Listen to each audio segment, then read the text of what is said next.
అమరావతిలో వైసీపీ నేతల పర్యటనలో ఘర్షణపై దర్యాప్తు కొనసాగుతుంది. వైసీపీ నేతల పర్యటనలో రౌడీ షీటర్లు ఉన్నట్లు పోలీసులు గుర్తించారు. గతంలో టీడీపీ కార్యాలయంపై దాడి చేసిన వారే నిన్న రైతులపై కూడా దాడి చేశారని పోలీసులు గుర్తించారు.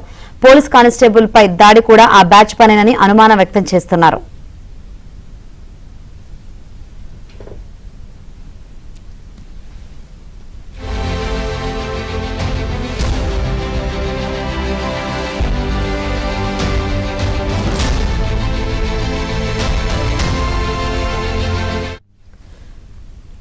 రాళ్ల దాడికి పాల్పడి రైతుల్ని రెచ్చగొట్టింది వైసీపీ నాయకుల వెంట వచ్చిన రౌడీ షీటర్లనే కోణంలో దర్యాప్తు కొనసాగుతుంది.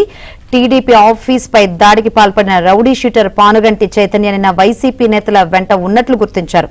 అటు అంబటి రాంబాబు పోలీస్ అధికారి కాలర్ పట్టుకుని తోసేశారు.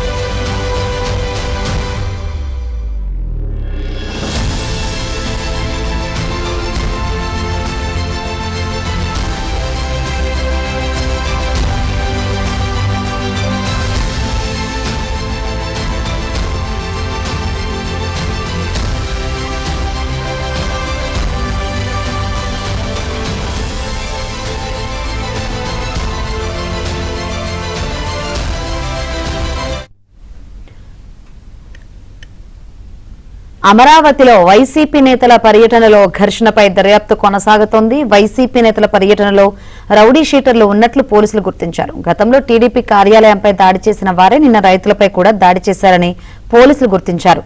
పోలీస్ కానిస్టేబుల్ పై దాడి కూడా ఆ బ్యాచ్ పనేనని అనుమానం వ్యక్తం చేస్తున్నారు.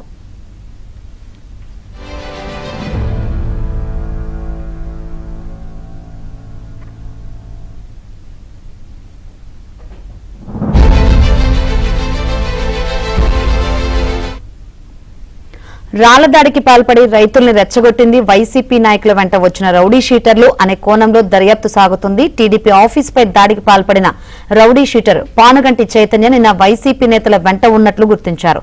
అటు అంబటి రాంబాబు పోలీస్ అధికారి కాలర్ పట్టుకుని తోసేశారు. మరిన్ని వివరాలు అందించేందుకు మా ప్రతినిధి సాంశివరావు సిద్ధంగా ఉన్నారు. సాంశివరావు, పోలీసుల దర్యాప్తు సంబంధించి అప్డేట్స్ ఏంటి? వెంకరే, నిన్న రాజధాని గ్రామాలైన పెనుమాక, కృష్ణాయపాలెం, ఉండవల్లి ప్రాంతాల్లో రాజధాని పరిరక్షణ కమిటీ పేరుతో వైసీపీ నేతలు పర్యటనకు వెళ్లి అక్కడ అల్లర్లు సృష్టించే ప్రయత్నం చేశారు. రైతులు మావిగాన్న ప్రతిపాదన విరమించుకొని అమరావతి ఏకైక రాజధాని అని చెప్పి ప్రకటన చేసిన తర్వాత మాత్రమే అమరావతిలోకి వైసీపీ నేతలు రావాలంటూ కూడా నల్ల జెండాలు, నల్ల రెప్పలతో ఒక నిరసన అయితే వ్యక్తం చేసే ప్రయత్నం చేసి గో బ్యాక్ అంటూ నినాదాలు చేసే సమయంలో కొంతమంది వైసీపీ అల్లరి మోకలు గతంలో ఎవరైతే మంగళగిరి తెలుగుదేశం పార్టీ కేంద్ర కార్యాలయంపై దాడికి పాల్పడ్డారో అదే బ్యాచ్ నిన్న కొంతమంది ఒక పథకం ప్రకారం వైసీపీ నేతలంట వచ్చి నిరసన వ్యక్తం చేస్తున్న రైతులపై కూడా తొలుత రాళ్ల దాడికి పాల్పడినట్లు కూడా తెలుస్తుంది. ఆ తర్వాత ఇరు వర్గాల మధ్య ఘర్షణ వాతావరణం చోటు చేసుకోవటం, కొంతమందికి కానిస్టేబుల్ తో పాటు కొంతమందికి స్వల్ప గాయాలైన పరిస్థితి ఉంది.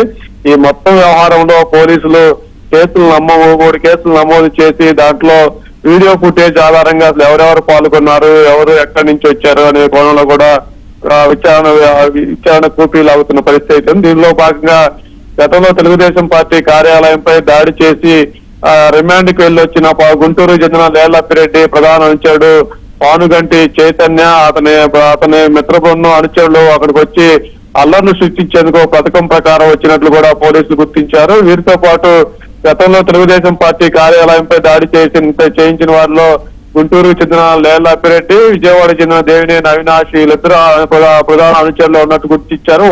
వాళ్లే అల్లరి మోకలే నిన్న ఈ పరిరక్షణ కమిటీ నేతల వెంట రాజధాని గ్రామాలకు వచ్చి అక్కడ రైతులపై కూడా దాడులకు పాల్పడినట్టు కూడా తెలుస్తుంది. వీరిని ప్రస్తుతం గుర్తించి ఇప్పటికే అంబటి రాంబాబు, పేర్ని నాని, లేళ్లప్పిరెడ్డి, దేవినేని అవినాష్, అమ్మారెడ్డితో పాటు పానుగంటి చైతన్యపై కూడా ఇప్పటికే కేసు తాడేపల్లి పోలీస్ స్టేషన్ లో కేసు నమోదు చేశారు. ఇక వీరు కాకుండా మిగతా ఇతను ఫాలోవర్ గా వచ్చి దాడులకు పాల్పడింది ఎవరు, వీళ్ళు ఎక్కడ నేర చరిత్ర ఏంటనేది కూడా పోలీసులు కూపీలు అవుతున్న పరిస్థితి ఉంది. Shankari, right, thank you Sambasivarao.